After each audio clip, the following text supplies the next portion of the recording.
And we begin tonight with politics, as former President Donald Trump is scheduled to be at the State House Saturday. The event has been billed as his first official campaign stop, as the 45th President of the United States looks to become the 47th President. News 19's Peyton Lewis is in studio with details on what we know tonight. Peyton? JR, it's been almost a year since former President Trump last visited South Carolina, and according to documents from his team, this time it's for a campaign for a presidential run in 2024.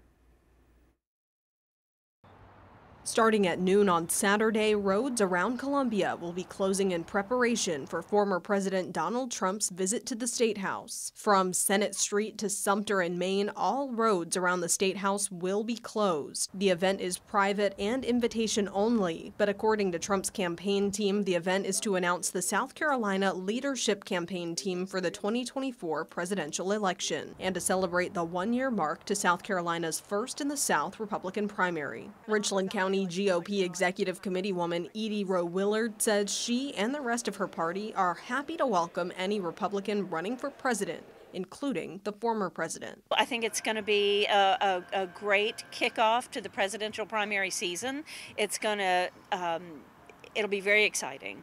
It's always great when you can be together with a lot of like-minded Republicans, conservatives, and it'll be just great to hear what President Trump has to say.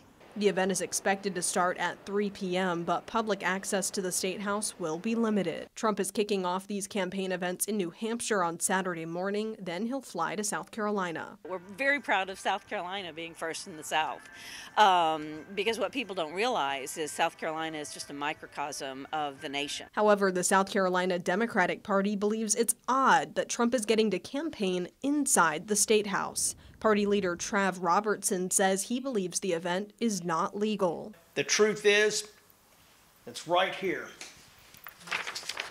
It says it in the statute that it's illegal, and we're going to make sure that they either reimburse the state of South Carolina or we're going to file complaints with the State Ethics Commission and potentially the Federal Election Commission. However, Willard says the event can't be illegal. If it was not legal, they would have said no.